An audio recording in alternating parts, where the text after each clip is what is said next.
So left-hand one was your before Yeah. for a 40-yard shot, 30, 40-yard shot. Yeah. Right-hand one was your after, yeah? So we can see a distinct change in the feet position, okay? We've opened up that left foot, okay? Yeah. Could you get a bit more weight on your left side? Possibly. definitely. You can Could see those that. hands get a little bit further forward? I say a little bit because you don't want the hands to be too far forward because then you get really steep on it, okay? Yeah. But a little bit further forward. This one here to me just looks like you're leaning back on your left side, okay, too much. Exactly. When I get the ball underneath with the club. And if you actually watch this swing, yeah, you can see that sort of out of balance, doesn't really look that controlled, okay? We look at this one here now. There's your backswing, and there's your turn. So the body now is controlling that golf club, yeah?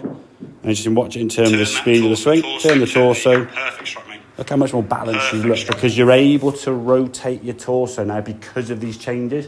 When you were full setup, the only way you could really turn your torso was go flat out. So you're thinking, okay, I want to go flat out to be able to move my body to get a good contact, but I don't want to go too fast to go too far. And then you're over the golf ball now thinking, what the hell am I going to do? Do I go for a good strike and think, well, it might go a bit long, I'll try to get a little bit off it, and nothing really gets taken off? Or you're hoping on a slight miss hit that might take some yardage off. A lot of guesswork going there, and the confidence now is going to be rock bottom, yeah?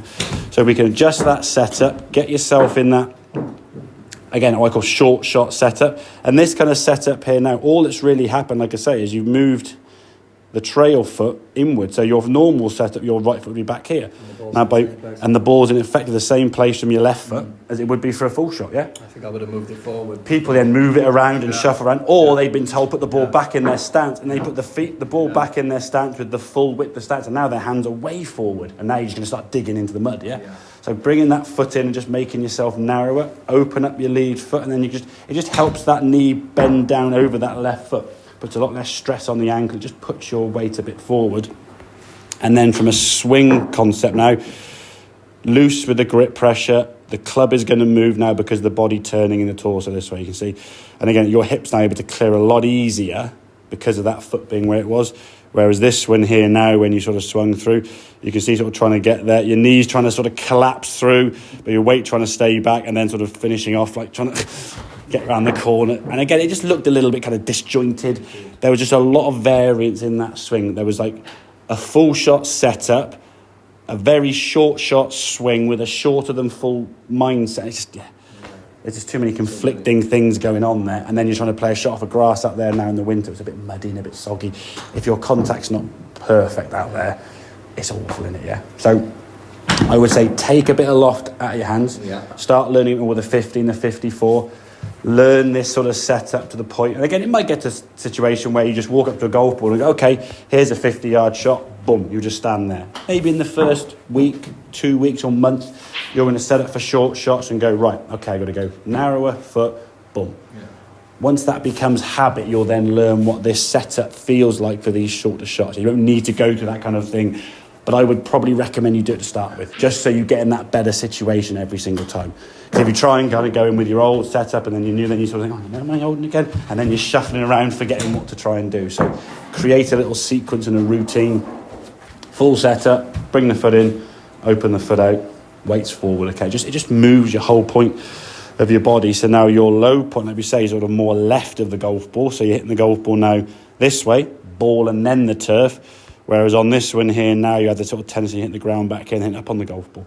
So you either hit the ground here and fat it, and it goes like 10 yards if you're lucky. You walk forward a bit disgruntled, and then try it the next one, going, okay, I missed the ground now. And then you miss the ground, you thin it. So you've got no real kind of, like, what's the lesser of two evils? Duffing it 5 yards or thinning it 50 yards. Yeah, exactly. That's not really a nice sort of concept or look to play golf with. And as I said, then it puts pressure on your long game to try and hit it, yeah? So anytime it's not full, we shrink the setup in.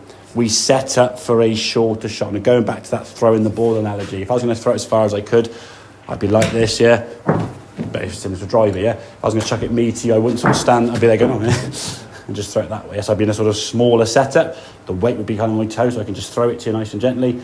I control that distance, yeah? So anything from a full shot is like an 80. I mean, I could do a 70 with a 60-degree, but it's too much. For me, 60, even your 58, to be fair, buddy, 58 and 60 are designed really for going over those trees that go 20, 30 yards, or over a bunk, or out of a deep bunk, or something. I don't really massively approve, especially in the winter now when the ground's soft, hitting 60s and 58s flat out, because they're so sharp, the leading edge. You get them wrong, you just dig. and you put a lot of effort into it, you get a face full of mud, and then it just goes nowhere. And then, of course, if you do thin it because you're scared of the ground, it goes like 130 because you've got such a big swing with it. So if we can control that swing length so it becomes shorter, at least then we can control how far the ball's going to go. Okay, mate? Yeah, that's good.